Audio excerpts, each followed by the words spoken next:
my name is Carrie Wimberly. I'm the Executive Director of the Addiction Prevention Coalition in Birmingham. Just want to welcome you to our webinar today, Breaking the Silence, Having the Courage to Converse about Mental Health. Such an important topic. We're thrilled to be able to do this today. This is part of a prevention webinar series that we're doing in collaboration with several other organizations in the state of Alabama. So I just want to give all these folks a shout out and a thank you for participating. Drug Education Council, Drug Free Andalusia, For Tomorrow in Alabaster, Impact Montevallo, and Safe and Healthy Homewood. These organizations are amazing and doing fantastic work in their communities. If you have a chance to work with them or give them a thank you, please do that. So again, if you're just joining, if you would share with us your name and organization in the chat, we love to see who's with us. So we know who's listening alongside us. If you have questions as we do this presentation, please put those in the Q&A, and Latrice has a time at the end where she's going to fill those questions. So please feel free to do that. Also, after this webinar, we will be sending out an email to everyone that has registered, and we will send out the slides, and we'll send out the recording of this webinar, as well as some additional resources that Latrice has provided for us. So watch your email for that. We are recording, and also wanted to remind you that we do have a Spanish translator on with us today, and there is a button at the bottom, should be, that says translation.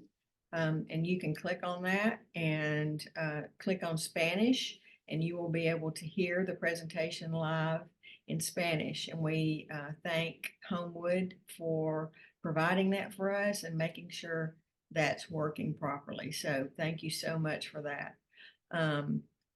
So today our speaker is Latrice Daly, and she is a licensed professional counselor with over 15 years of experience in substance abuse and mental health. She strives to bring an effective blend of experience, expertise, clarity, concern, and action to the counseling process in order to maximize successful outcomes.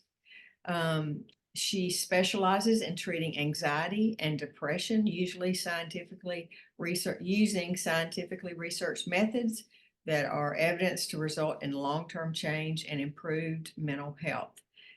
Latrice has a credible history of being an informative, dynamic, and captivating speaker, and I can speak personally to that. I worked with Latrice on many occasions, and we collaborate with her whenever we can. She is such a passionate speaker, and her love for adolescents shines through, and you'll see that as she presents. So Latrice, I'm going to hand it off to you. Thank you so much for being our speaker today, and we look forward to learning all kinds of things today.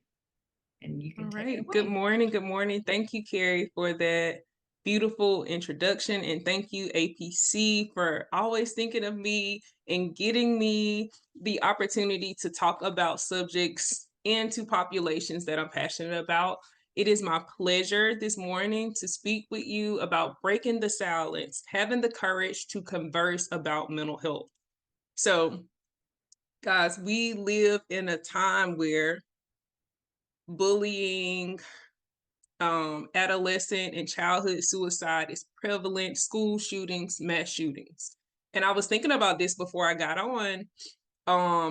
In 5th grade, and I thought about, one, this is probably one of the reasons that I'm so passionate about adolescents, childhood mental health, and substance abuse, because of where I grew up, how I grew up, but I was also a child with very big emotions. I felt my emotions strongly, and sometimes I did not have the words, and I wish I had the space to talk. I wish I had the space to talk about things that bother me. So one of the things that I was thinking is that in 5th grade, Columbine happened.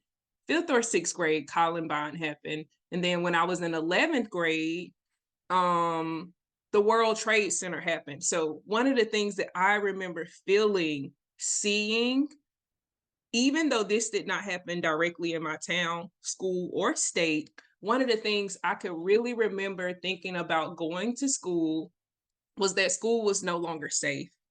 After seeing Columbine, I would literally, you know, think about in classrooms, if this were to happen, how I was going to escape, what I possibly need to do, where I possibly need to hide. And for a long time, I would be anxious. I'm saying that because let's back up. So I can only think of two major events happening in my childhood, adolescent stage of life. And I want to bring you to the facts that we have currently. 350 school shootings happened in the US last year. 656 mass shootings happened in the US last year. I can recall at least 5 kids committing suicide between the ages of 6 and 12 last year. Having the courage to have the conversation about mental health is not something to be taken lightly. It is essential that we cultivate, nurture, and have the courage to discuss mental health with children. 98% of parents agree that, hey, this should be a priority. And 58% says, look, I just need to know how to have the conversation. No worries. If you are in that 58% and you join this presentation today, we're going to get you to feeling 100% confident about navigating the subject and the topic of mental health. The objectives of this presentation for today is that you leave here 100% confident in your ability to navigate meaningful conversations about mental health, learn conversation pitfalls, and become aware of common mental health issues. It's not just enough for us to, know how to have these conversations. Just as important, of starting the conversation is what you say, and it's also what you're not saying, because both are communication. So let's discuss the power of communication. With the constant chatter of bullying, school shootings, and suicide being carried out in as early as age 6, we have to cultivate the courage to have the conversation about mental health. I want to say that if you've been staying silent about mental health, you have been communicating something. Your silence is a communication. What you've been modeling, your behaviors, and your lack of courage to have this conversation has been communicating something to your child and impacting that environment. Communication is power, and how we use it matters. Communication can shine a spotlight on problems, it can disarm anxiety, and it can interrupt assumptions that they may be having about mental health, not just about themselves, but this world. Incorrect assumptions lead to anxiety. Unanswered or informed information about mental health leaves them feeling like they're in the dark and that they are alone. One thing I want you to know about navigating this conversation when it comes to mental health is literally there's no magic words. The magic is in your ability to just start the conversation. That's where the magic happens. Overcoming nervousness. Now, let me disarm maybe beliefs that you have about how this conversation is going to go. Well, first, I want you to know that mental health is a big topic, but you can navigate this in small ways by having these everyday conversations, as well as by modeling good mental health practices within your home. What I mean by that is navigating this conversation can just be as simply as picking your kid up from school and asking them about their day or how they're feeling. Navigating this conversation in small increments could look like you normalizing having stress being in your day and articulating to your kid how you cope with this stress and asking them if they've ever experienced stress before. Daily behaviors and conversations will practice the habit of your kid being able to acknowledge, express, and articulate emotions. It will also normalize having certain emotions. One way to overcome nervousness is to build the conversation around common interests. What I mean by that is it's a good time to have these conversations when the kid is doing something that they're interested in, whether it's playing the game, watching a movie. Also, you can utilize conversation starters, just one liners. How do you feel about that? It's important to not lead with this. The news is a great way to segue conversations about mental health. I don't even think you can watch the news without having some emotion be evoked or even some mental health crisis that you can see and navigate a conversation around. As a kid myself, I can remember watching the news. Remember, I'm a big filler, and watching the news made me anxious about all the things in the world. I had so many thoughts about what I was seeing on the news. I had so many feelings literally about watching the news. So, this is a way too that you can navigate conversations and get curious about what your child is feeling, feeling, thinking, and experiencing in their world.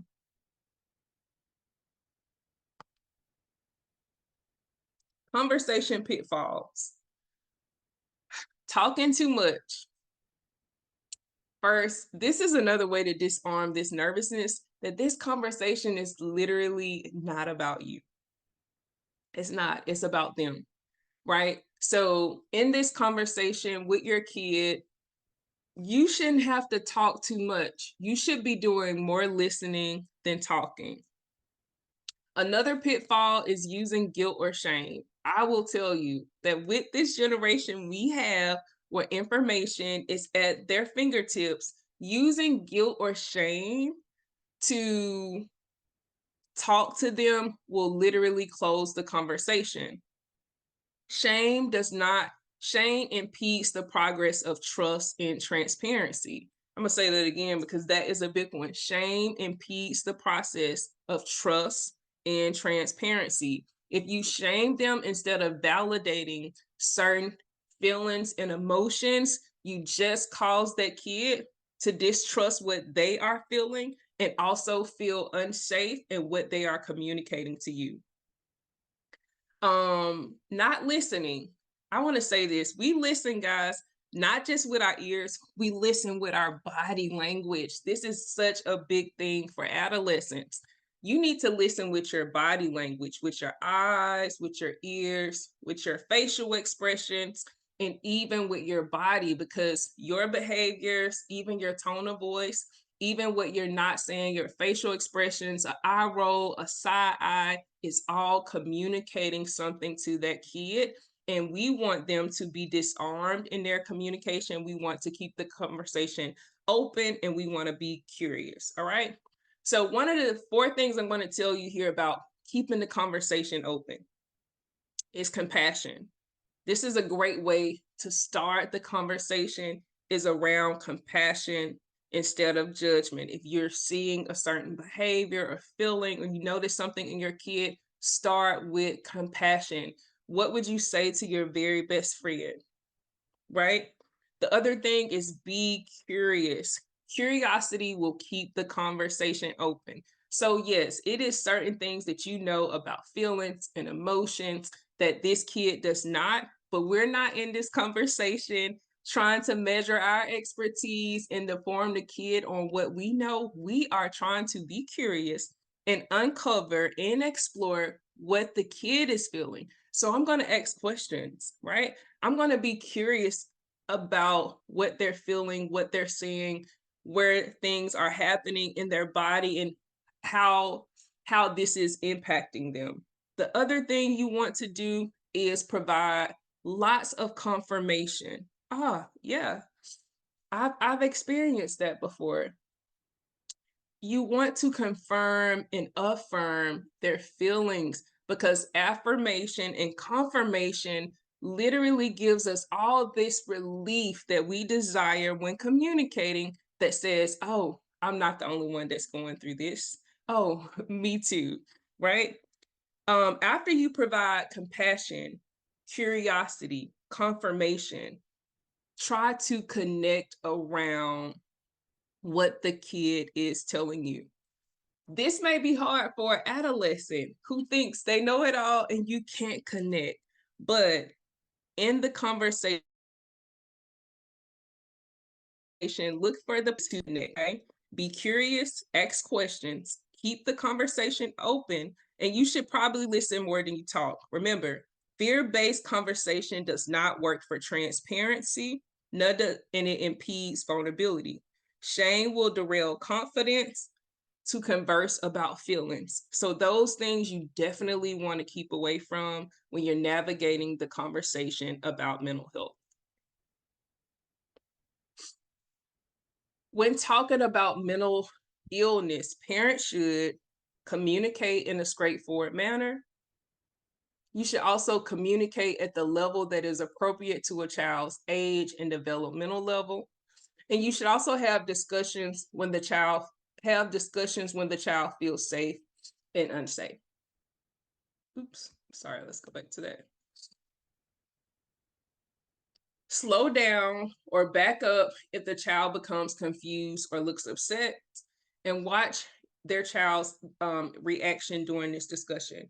So, one of the things that you really want to do is help the child distinguish the difference between mental health practices and mental illness, right? So, mental illness is when there is a dysfunction that is caused by mental mental or emotional distress, right? And there is a diagnosis at play. It's important also to disregard any labels, right, about people with mental illness, such as crazy, psycho, uh, mental, basket case, when referring to family members with mental health issues, because you're already shaping their view should they have a problem in the future that has to do with their mental health. You're already shaping their view on the safety that they might have or not have, and one, embracing that diagnosis, learning more about it, and how they see themselves in relation to that diagnosis. So those are some words that honestly should not be in our household.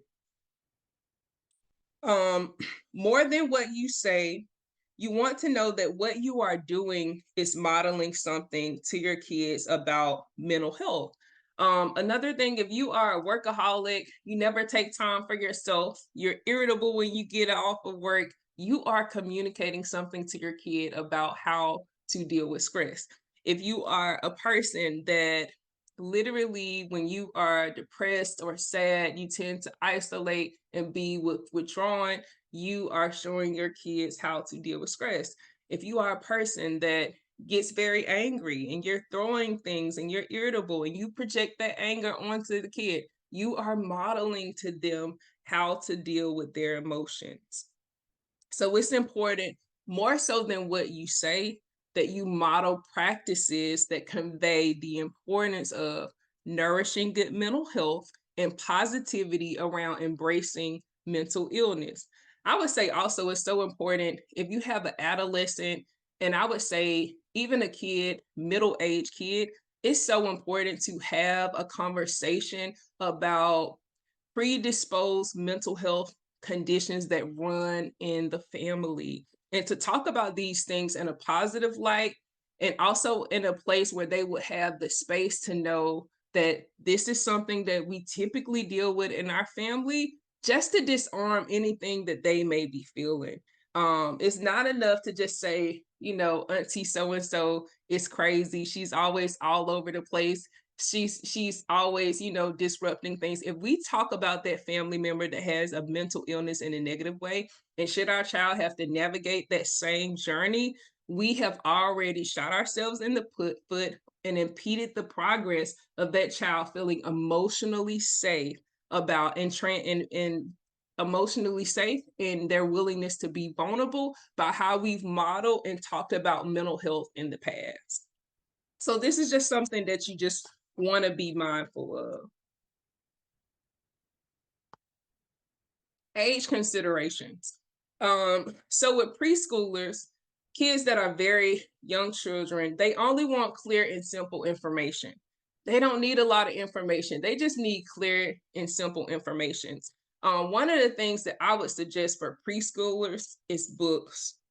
Books that talk about different emotions and how to deal with them. It's a number of audio books, read aloud books on YouTube about emotions from anxiousness, anxiety, anger, frustration. It also has lots of books about how to navigate big life events and emotions that might come up, from divorce to death. This is a great way, one, to help your kid build emotional intelligence and teach them about a wide range of emotions. But it's also a good way for them to uncover and explore coping skills to deal with big emotions such as anger or frustration or stress or disappointment. Preteen kids. Older children may want you to be more specific, and they may ask more detailed questions about mental health and issues. Now, this may be the part where some of us get nervous. We are nervous about not having the answer. It is simply okay. Do not put that pressure on yourself that you're going to have all the answers, because if you don't have the answer, when you're dealing with a preteen, it's important also for you to help assist them in navigating and finding answers and truth for themselves. So this is a place where you can say, hey, I don't know, let's look that up, let's learn more about it. Maybe this is something that we can explore and do together and find out more about. So this idea or perception that you have to know all the things about mental health, I want to disarm that belief. No, you can learn on the journey collaboratively with your kid. One of the things that I would do for a preteen, literally when it comes to building emotional intelligence and also helping them identify emotions, is just reinforcing using feelings words. I've worked with preteens for a while, and in group we would do this thing called check-ins, and check-ins would consist of you identifying how you feel. What was your high? What was your low of the day? And a lot of times, as an adolescent or preteen counselor, I would get, "Oh, I'm good. Oh, I'm straight. Oh, I'm all right, Miss Latrice. I'm Gucci. I'm fine." And to that, I would say, "Hey, those are not feelings words. Let's pull out our feelings wheel, right? And let's talk about how we actually feel. Those are surface words that don't really get us in tune with our body." And sometimes I would also delay, them just shooting off with an answer and asking them to sit with it. I really want you to explore with me what are you feeling in your physical body? Well, what does your mind feel like right now? The thoughts you're thinking, are they anxious thoughts? Do you feel scattered? Right? Because I want to get more detailed, descriptive words, and I want to encourage and empower them to use more detailed and descriptive words and literally be in tune with their body and observe. The other thing I would do with my preteens is literally, we always play feelings Jenga or feelings Uno. All right, so for each of these, for feelings, you have to have the color coded Jenga, the one that is red, yellow, and blue. And so what I would do is attach either life events, like a moment that you were proud for blue, right? Maybe a moment, tell me about a time that you were anxious for yellow, right? And then for red, maybe tell me about a time that you were disappointed. And if they pulled, they had to tell us about an experience or relate or connect to that feelings or emotion. The same thing with Uno. I would attach a feeling or a life event to the colors, and then that is how we would play. This also, again, builds around common interest. It makes it fun. It distracts them from this place of feeling like they're being vulnerable, but simply that they're participating. But it does all the things. It helps them, one, build emotional intelligence. It helps them to connect events to emotions as well as thoughts. And it also builds the place and normalcy of talking about mental health, feelings, emotions, thoughts, and behaviors. Teens. Teens can typically handle much more detailed information about mental illness and will ask very specific questions. They'll probably even let you know a little bit more about what's going on with them as you provide them with more information. The big thing with teens, because a lot of the onset of mental illness typically can happen from teen to young adult. So I think this is a good age to start letting them know about predispositions of mental health issues or mental illnesses that have ran in the family, providing them with information, providing them on signs and symptoms, talking to them about the benefits of therapy and good mental health practices such as yoga, meditation, and sitting with their feelings. So those are some age considerations to help you navigate the conversation for mental health and mental illness. Um, did I just let's go back. Okay. Teach your child it's okay to feel a range of emotions. Help them identify, label, and express their feelings, emphasizing that it's okay to experience both positive and negative emotions. As a counselor, I literally kind of stem from labeling emotion as positive or negative. I more so try to teach kids that all emotions are good because emotions and behaviors are communication. But it is important how we respond to a feeling or emotion that is either positive or negative, right? I don't want them to think most times what you'll have if you're teaching a kid that certain emotions are negative, let's a big one like anger, then the first thing that they want to do with that emotion is to escape it and not feel it and to kind of ignore it. But that's why I teach that, anger is a good emotion. Anger wants you to do something. This is your body telling you that it wants to be protected or it wants you to advocate for something. So I would just say, let them know that it's okay to feel a range of emotions. The other thing is, I've heard this all the time. I've probably been guilty of this, is letting kids know, sometimes we'll say, hey, use your words. And y'all, sometimes with new feelings and new emotions, even when we encounter new life events, we have no words, right? So, how can we expect a kid to have words for new experiences and new feelings, right? As a counselor, I'm going to tell you that their behavior is communicating something. They are feeling something in their body rather than sometimes even worrying about labeling or getting them to articulate what they feel. Get them more in tune with their body and the discomfort or the distress that they feel, and provide a safe place for them to peel back the onion and kind of just feel those emotions. And you can explore if you have a feelings chart or a feelings wheel. That's a resource that will be provided to you after this presentation. You can also, the feelings wheel usually will allow you to start with like basic emotions, so mad, sad, happy, angry, and then you can pull back and connect different other emotions to that one basic emotion. So that's a way too to help them start putting a name to certain feelings that they may have. What I really want you to know is just normalize big emotions and normalize also that we all deal with our feelings and emotions differently.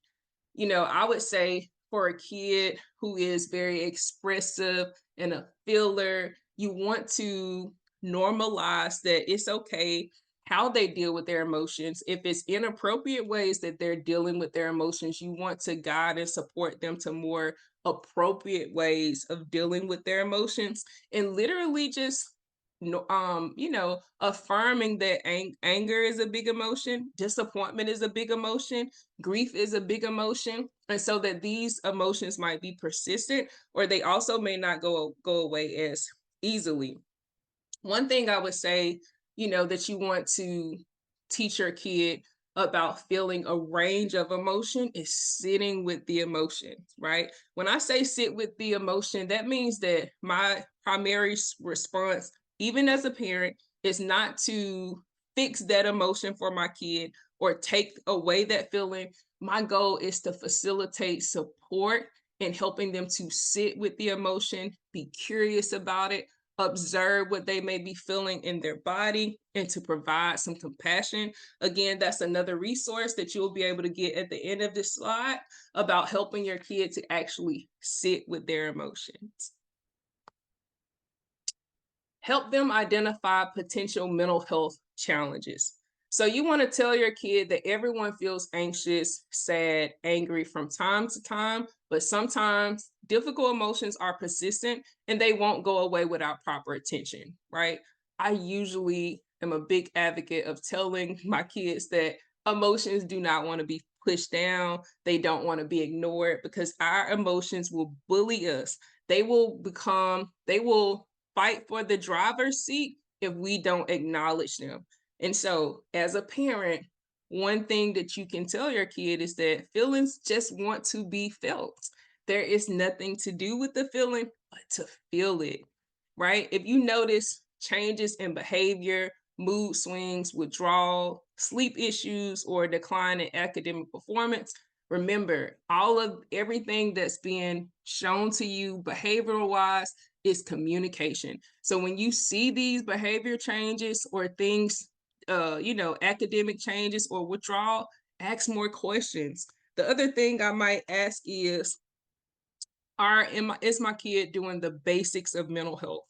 Right. So the first thing I always ask when I have a kid that comes into my practice is I want to know has any life changes taken place? Did this kid recently change schools? Right? Did their classroom change? Did someone move out of the house? Did a dynamic change in a big or primary relationship between mom and dad?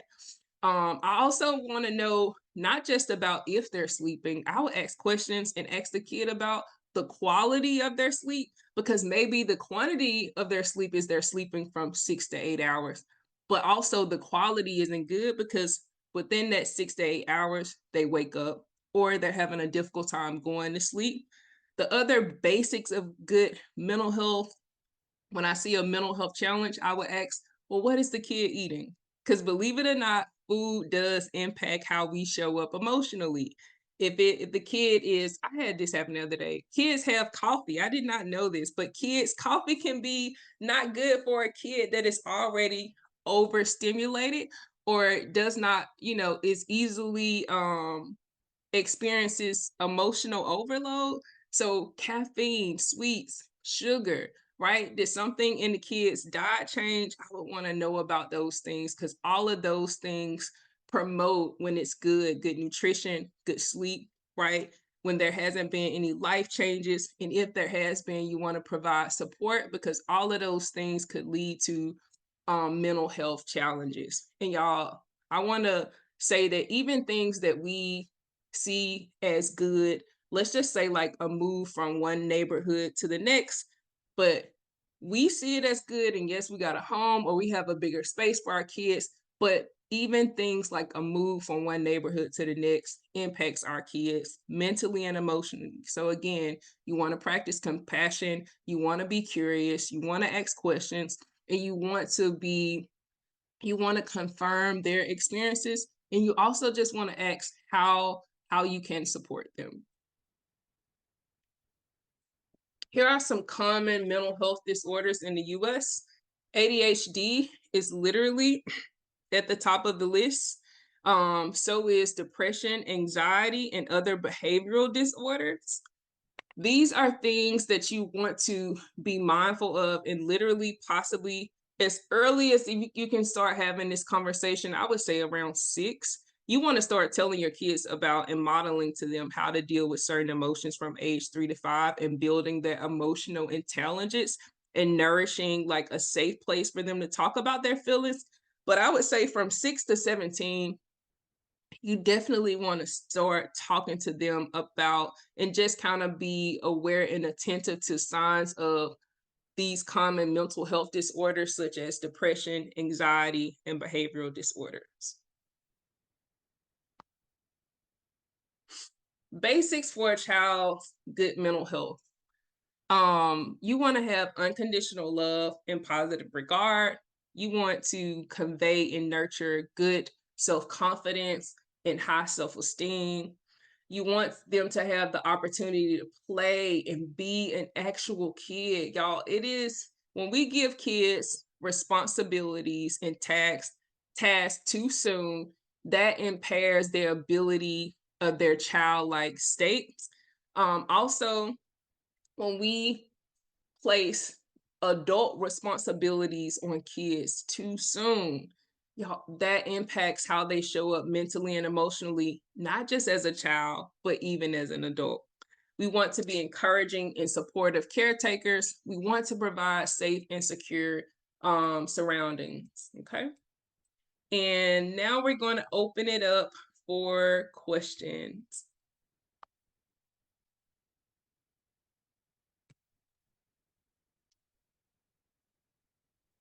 Okay, so if you have any questions, go ahead and put them in the Q&A, and Latrice will be happy to answer those.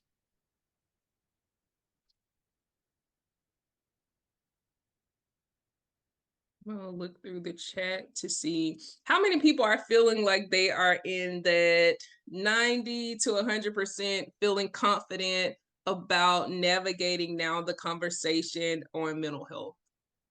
Let me see in the chat where you are in your confidence about navigating the conversation on mental health.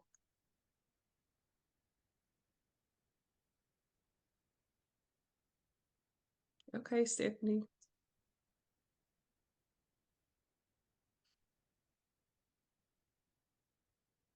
Thank you, Catherine.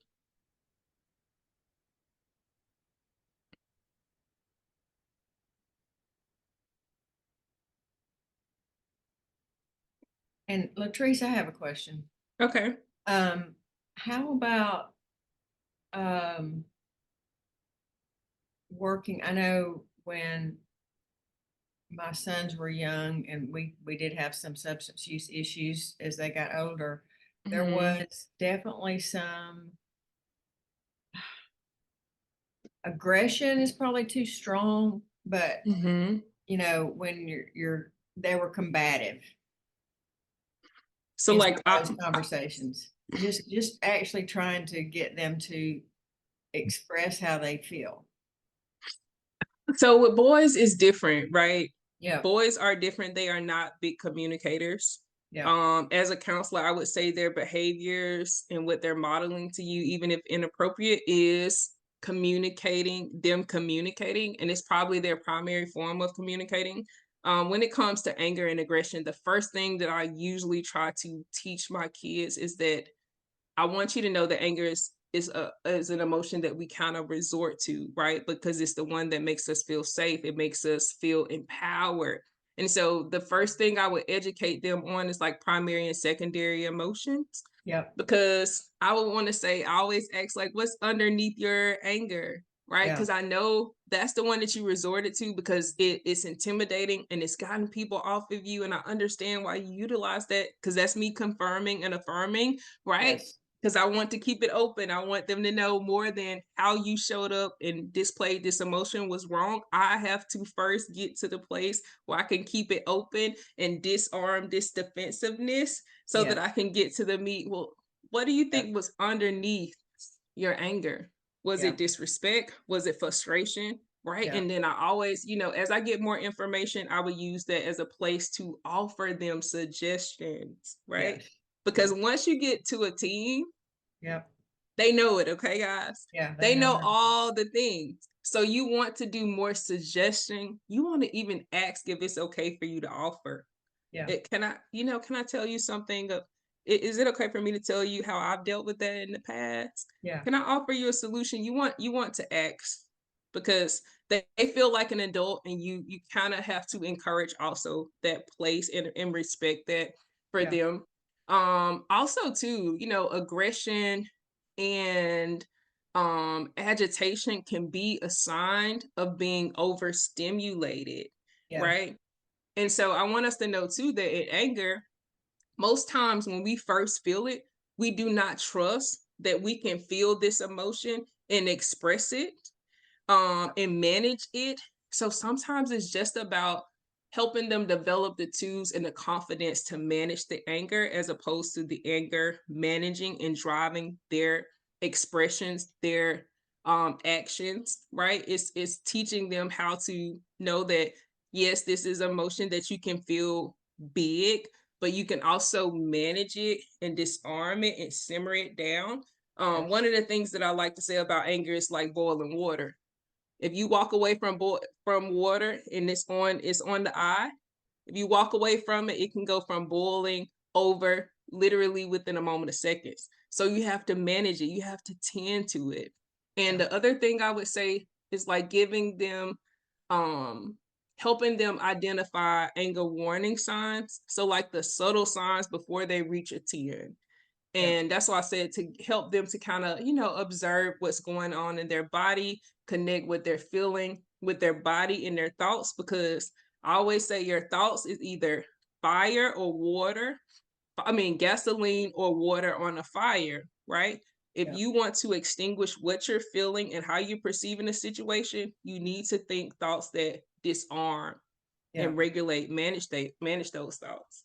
yeah. I love the I hope that was conversation about helpful. the emotional emotions will. I wish I'd had that, you know, back in the day, because I think a lot of that was they really couldn't uh they didn't know what they were feeling. You know what I'm saying? Like Mhm. it was difficult for them to express Yeah. for lots of reasons, you know. Okay, so we have a question. Okay. This is from Catherine. And she says, I have a 7-year-old and she feels like she has to do everything other kids do, which goes Mhm. outside of home training. I'm gentle parenting, but sometimes I get upset and need help to learn how to better communicate with something better than because I said so, and making her more knowledgeable on why. Okay, so I would say delay the "I said so." That's for us and not for her. And I would say also, y'all, it's okay for us to make mistakes because kids need to know that they also are not going to always get it right. So sometimes it's just important for us, Catherine, to just walk it back and say, hey, when I responded in this way, that wasn't the right way to do it. Um, the better way to do it was to do this, because I'm like, they need to see us make mistakes, but they also need to see that we can fix it, that we can walk things back. I would say encourage, this part of her that you want to be a leader, you have to encourage that, right? You don't also want her to do things because you said so, because you don't also want her to do the things that people are saying because they said so and they are doing. It's a place with her that you want to encourage leadership, her finding out her truth and what is best for her.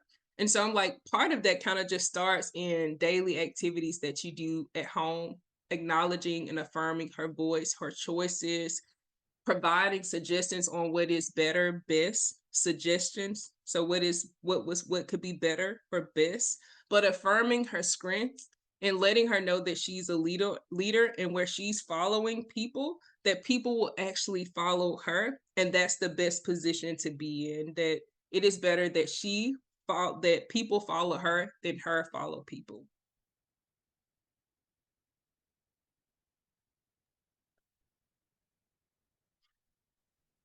Okay, I think like um anxiety and depression in teens, so it's so prevalent. Mm, Um, so when you're having this conversation with your child and you're concerned, about the level of anxiety or the level of depression. Coach us a little bit about those conversations. Okay. So anxiety and depression is completely normal. It only becomes a problem when it's impacting some part of functioning, like, concentration, completing a task, right? I would say the first part is just normalizing that these feelings do happen, right? That you will feel anxious. I would talk more too about how anxiety helps us. It helps us perform, right? It helps us protect ourselves against things, right? But also just knowing that that's an emotion also too that can be managed, and teaching your kid on how to manage those emotions. When it comes to depression, I would talk a lot about, you know, um, sadness, how to cope with sadness. And again, just neutralizing that depression is something that happens to all of us, right? And monitoring and watching if this is a level of dysfunction. When it comes to kid and we're talking about the extent to which they are depressed or anxious, I love starting with like a rating. So on a scale of 1 to 10, I might ask, how significant, how intense are these feelings, with 10 being the highest and 1 being the lowest. I would even ask more questions. If they told me that they were a 7, ah, you know, if you're 7, what is it, anything that makes this feel better or worse? Right? Because then it gives me more information on how to support them, right? And I would also, as a parent, look at the time frame at which these things are happening. Because I would say if a person has been depressed, 90 days or more, I would even say honestly 60 to 90 days, that's time where we should probably talk about other behavioral supports and mental and emotional supports such as counseling or medication. Even if it's not, medications, I would also talk about other practices that we might need to incorporate within the home to diminish anxiety and depression.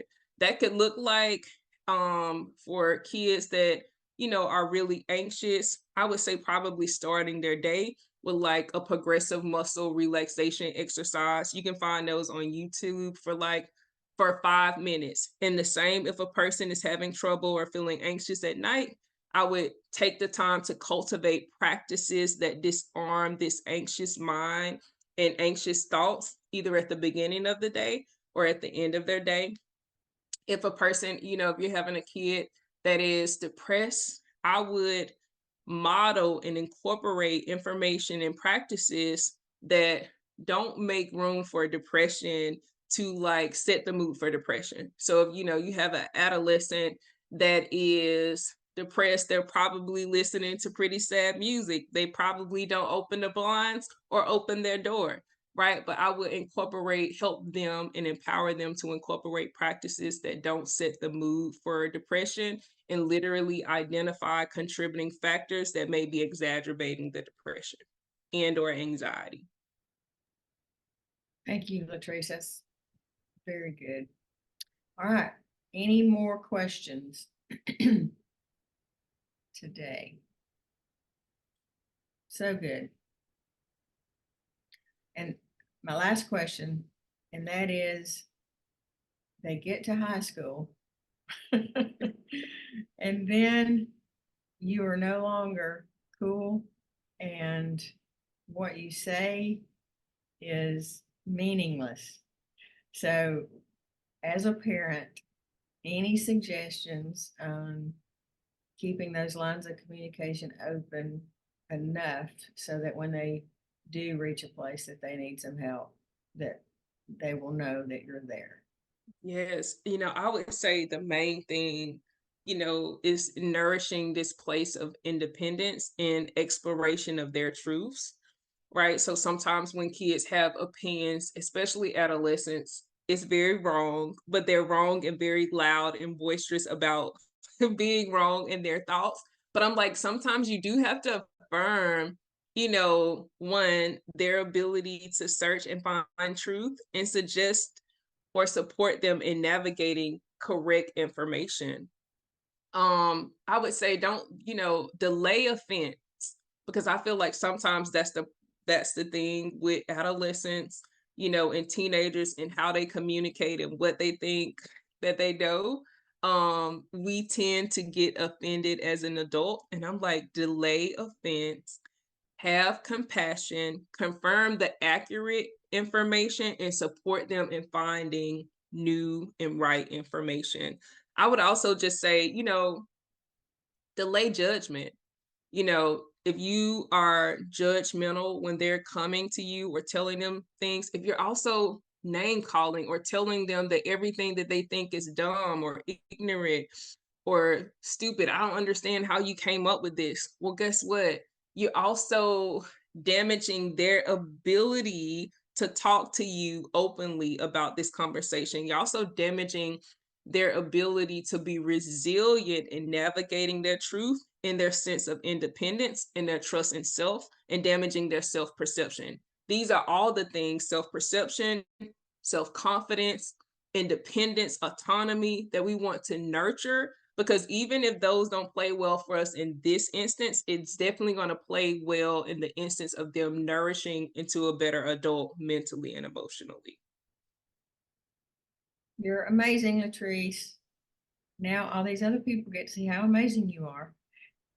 Do Thank you you, have, Carrie. do you I have, would just close with just, guys, when kids are in the age where they can get information literally from their iPad or their phone, no matter what they're coming to us about, we should honor it and keep it, be sacred of what they're bringing to us, because in an age where they can get information or answers from anywhere, they are choosing to you, looking to you to be a reliable resource. And that's something to be honored, because they can get information from Google or Alexa at any time, and they're choosing to still come with you. So sometimes, even if it's something that is offensive or a difficult topic, sometimes we have to delay offense, judgment, and sometimes even correction, right?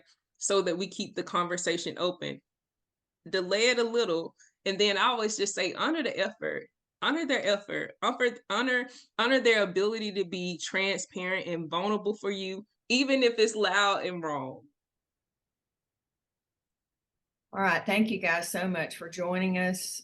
What a wonderful conversation. Again, we will send out slides, recordings, resources. And you don't have a slide with your contact information on it, do you, Latrice? I can put my website in the chat, and Yeah, all of my do other that. information And will I'll be also there. include it on the follow-up email. So appreciate you guys joining us. We have another one coming up in March called Scrolling into Shadows. And would love for you to participate in that. I'll put the link in that follow-up email as well. So we appreciate you guys. We appreciate all that you do all over the country, helping other people. And we will see you again soon. Thank you so much, Latrice. Thank you.